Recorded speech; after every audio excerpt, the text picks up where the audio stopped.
Everyone is ready for dictation? Start.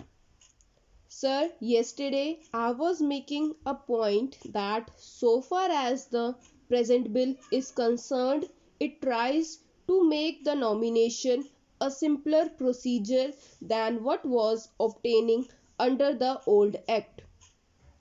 The only difference is this. As I said in the beginning, after the last general elections, I was found that in certain areas there were a number of applications which were rejected on the ground that the nominations that were filed were not found in order.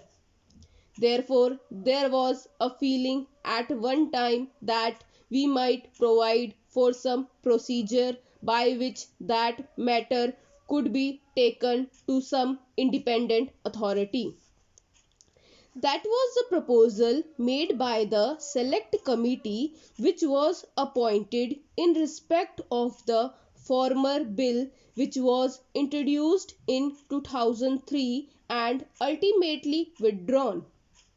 However, when this matter was again considered by the select committee on the present bill, which thought they, if at all, the judicial authority was going to be interposed at this stage, then the object of having simultaneous elections was likely to be defeated. It might easily happen. Suppose in respect of a certain matter of disqualification, the matter was allowed to be referred to some authority. It would naturally be subject to the proceedings that might be taken under the powers vested in the High Court under the Constitution or be subject to appeal to the Supreme Court. Therefore, the election program with respect to a general election would be set aside. Ultimately, it was thought that the best way to deal with the problem would be to try to obviate and eliminate as many chances of improper acceptance of applications as possible. Honorable members will find that the question of nomination for candidates is now made very simple and there is practically no chance of any nomination paper being rejected because it has been laid down in the act itself that the returning officer shall correct if there is a mistake with respect to the number or some such technical mistake. As I said yesterday, we have removed the restriction as to the number to which one voter may subscribe. But the only thing that is now required is that there should be somebody to propose the name of certain other persons. There were also a proposal by some honorable members of this house that we might do away with that proposal also. Then the next question is with respect to his being disqualified on the ground that he was interested in government contracts or he was a convicted person and so many other things.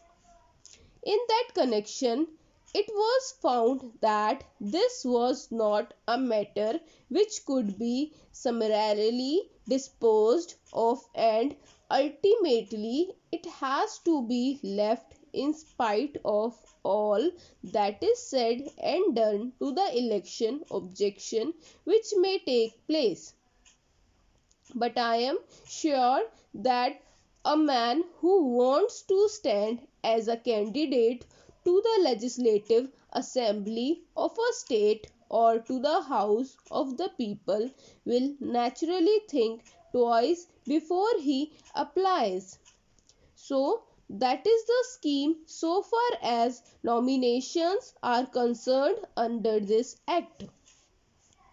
The next item refers to expenditure, and honorable members are aware that after the general election, practically every party and every candidate complained that the form of return of election expenses was so complicated that it was difficult for them to comply with it.